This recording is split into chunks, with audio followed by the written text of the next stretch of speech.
In the inaugural season of Netflix's The Witcher, the law of surprise is the hinge upon which the entire plot twists. But for those coming to the series having no familiarity with the property, it may seem a bit confusing.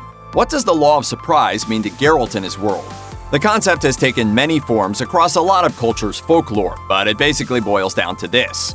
In exchange for an unpayable debt, usually saving someone's life, the person who invokes the law is demanding the benefit of the target's unexpected luck. This can be anything, but the trick is that the item is bestowed by luck and fate, and is unknown to the person giving the item away until they return home safely. Find Geralt of Rivia. He is your destiny. Many parables involve the trope of a nobleman traveling and having their life saved by someone of lower birth.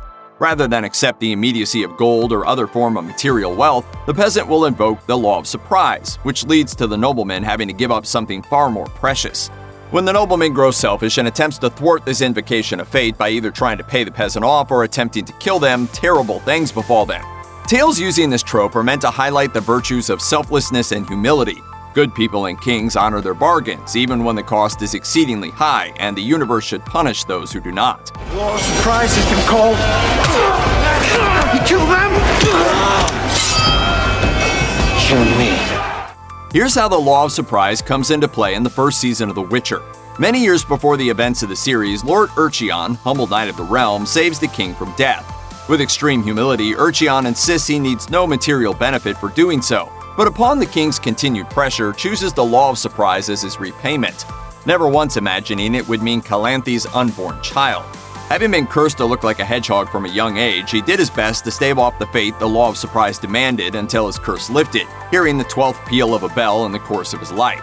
Fate, of course, intervenes, and Urcheon meets Princess Pavetta seemingly by chance, and they fall in love. Their secret betrothal is what drives him to interrupt the feast of Sintra, demanding what is his by ancient right. Lioness of Sintra, that I come to claim what is rightfully mine.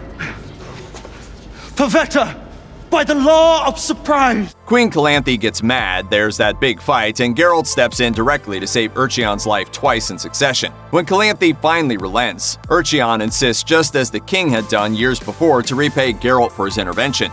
Geralt, believing all this to be traditionalist nonsense, chooses the law of surprise over literally everyone else's interruption that maybe, Geralt, buddy, you should think it through. Alas, he does not, and the cheeky revelation of Pavetta vomiting immediately afterward reveals her pregnancy. Ciri is on the way, and Geralt refuses to recognize what he has wrought for himself.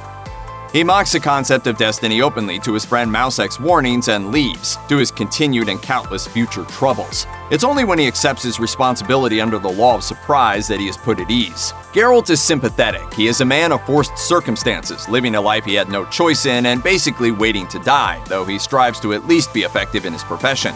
His scintilla of hope for something better through Yennefer is lost precisely because of the selfishness through which he employed the law of surprise, thinking he'd cheat someone out of a child he could never bear himself with no consequences, and when it got tough, abandoning Ciri to a much uglier fate than necessary. Both Geralt and Calanthe thought destiny was hogwash, tried to abuse others' belief in it for their own ends, and ended up severely punished for it. You can't outrun destiny just because you're terrified of it.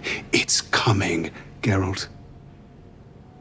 Not believing won't change that. The punishment is what engenders belief in fate, but too late for Calanthe and almost so for Geralt. Ciri is consequential both because of the potent magical bloodline she belongs to, as well as her unknown attachment to Geralt through what amounts to his own selfish stupidity.